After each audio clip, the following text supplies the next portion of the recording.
ఇప్పుడు భారత్ పాకిస్తాన్ మధ్య జరుగుతున్న యుద్ధం గురించి మనం కొంచెం డిస్కషన్ చేసుకుంటే కనుక ఈ యుద్ధం అనేది ఇండియాకి చాలా లాభమే. ఎందుకంటే ఇప్పుడు చైనా కూడా చాలా అన్స్టేబుల్గా ఉంది. ఎందుకంటే అమెరికా టారిఫ్ వల్ల చాలా స్ట్రగుల్ అవుతుంది.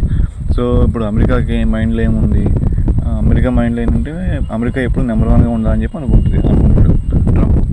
సో ట్రంప్కి ఏంటంటే నెంబర్ వన్ ఇష్యూ అనమాట. అమెరికా నెంబర్ వన్ అనే ఇష్యూ ఉంది కాబట్టి చైనాని అంత త్వరగా గ్రో అవ్వడానికి ఒప్పుకోడు, చైనా ఆధిపత్యాన్ని అంగీకరించడు. సో ఈ టైంలో ఏంటంటే పాకిస్తాన్ ఇప్పుడు కనుక మనం పాకిస్తాన్ మీద దాడి చేసి పీఓకి కనుక మనం తీసుకుంటే కనుక సో చైనా ఖచ్చితంగా ఇన్వాల్వ్ అయినా సరే, ఎందుకంటే సిపెక్ కారిడార్ని వాళ్ళు ఇంప్రూవ్ చేసుకుంటే కనుక ఇటు నుంచి మనకు అటు ఆఫ్రికా కంట్రీస్కి వాళ్ళ గూడ్స్ అమ్ముకోవచ్చు కాబట్టి, వాళ్ళ వస్తువులు అమ్ముకునే అవకాశం ఉంది కాబట్టి దానికోసం శాయశక్తులా ప్రయత్నిస్తాయి కాపాడకూడదు కోసం అని చెప్పేసి. బట్ ఏంటంటే అమెరికా ఇదే పాయింట్ మీద అమెరికా కూడా ఏంటంటే చైనాని కనుక మనం ఆపగలిగితే కనుక ఈ రూట్లో అది అమెరికాకి అడ్వాంటేజ్. చైనా వ్యాపారం అనేది తగ్గిపోతే ఆటోమేటిక్గా మనీ తగ్గితే ఆధిపత్యం కూడా తగ్గిద్ది. సో చైనాకి అమెరికాకి ఇంకా పోటీ అనేది ఉండదు. సో దానివల్ల ఏంటంటే ఈ అమెరికా కూడా ఏంటంటే మన చైనాకి యాంటీగా వారిలో మనకి సాయం చేసే అవకాశం మెండుగా ఉంది. ఇంకా తిరిగి రష్యా చూస్తే కనుక రష్యా మనకి ఎప్పటి నుంచో చిలకాల ఫ్రెండ్ కాబట్టి సో రష్యా తటస్థంగా ఉంటుంది, లేదంటే కనుక ఇండియాకి సపోర్ట్ చేస్తుంది. ఆల్మోస్ట్ పాకిస్తాన్కి వెళ్ళొద్దని చెప్పి ఆ సిటిజన్స్కి నోటీస్ ఇచ్చింది. సో ఇండియాకి కూడా బేషరతుగా సపోర్ట్ చేస్తుంది. కాబట్టి ఇటువంటి టైంలో కనుక మన ఇండియా పీఓకేని కనుక ఆక్యుపై చేసుకుంటే కనుక ఎన్నాళ్ళలో ఉన్న ఈ సమస్య ఎంతో డబ్బుతో కూడుకున్న ఈ సమస్యని సాల్వ్ చేసినట్టు అవుతుంది. సో ఇంకొకటి గమనించాల్సిన విషయం ఏంటంటే పీఓకేలో ఉన్న జనాన్ని మ్యాక్సిమం వాళ్ళు పాకిస్తాన్ వైపు మనం ట్రాన్స్పోర్ట్ చేయాలి.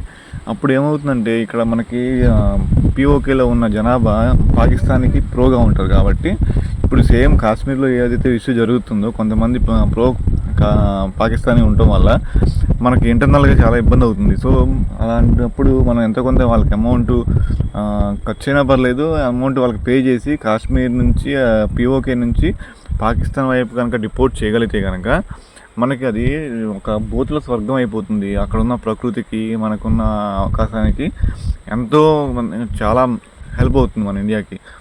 ఇది కనుక కొంత ఖర్చు అయినా, కొంచెం బాధపడినా, కొంచెం భూమి నష్టపోయినా పర్లేదు, మనం మాత్రం ఫ్యూచర్లో బాగుండాలంటే కనుక ఇప్పుడు కనుక పీఓకి కనుక మనం తీసుకుంటే కనుక ఇటు చైనాకి కూడా స్కోప్ లేదు. ఎందుకంటే పూర్తిగా ఇన్వాల్వ్ అయితే కనుక రేపొద్దున ఫ్యూచర్లో ఇండియాతో వాణిజ్యం అనేది చాలా ఇబ్బంది అవుతుంది.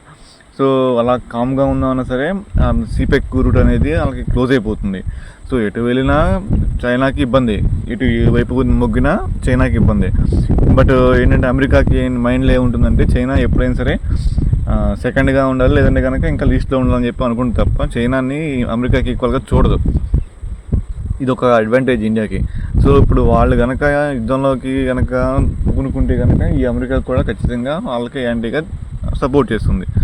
సో ఈ టైంలో కనుక మనం అడ్వాంటేజ్ తీసుకుని కొంచెం రిస్క్ చేసి ఎంత కొంత నష్టం జరిగినా పర్లేదు, మనం రిస్క్ చేసి మన మిలిటరీని ఉపయోగించి, నేవీని ఉపయోగించి మనం పీఓకే కనుక ఆక్యుపై చేసుకోగలిగితే కనుక కమింగ్ ఫ్యూచర్లో కనుక ఇండియా సూపర్ పవర్ అవడంలో డౌట్ అంటూ ఉండదు. ఎందుకంటే సిపెక్ క్లోజ్ అయిపోతుంది. సో చైనాకి అవకాశం ఉండదు ఇంకా. సో అమెరికా టారిఫ్ వేసింది. సో అమెరికా టారిఫ్ వేయడం వల్ల చైనా గూడ్స్ అనేవి వ్యాపారం తగ్గిపోతుంది. ఇటు పక్క మనకి వాణిజ్యం పెరుగుతుంది. ఎందుకంటే మనకి సీవే ఉంది, మనకి చక్కగా హ్యాపీగా ట్రాన్స్పోర్ట్ చేసుకోవచ్చు, మంచి లేబర్ ఉంది, వరల్డ్ నెంబర్ 1 పాపులేషన్ కంట్రీ మనది.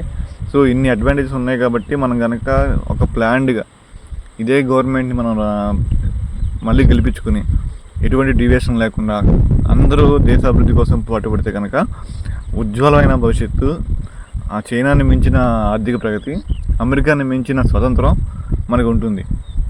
దాంట్లో ఎటువంటి డౌట్ లేదు. కానీ ఏంటంటే ఈ క్రూషియల్ టైంలో మనం అందరం కూడా మన పాలకులకి సపోర్ట్గా నిలబడితే అది చాలా శుభదాయకం, అందరికీ మంచిదని నా అభిప్రాయం.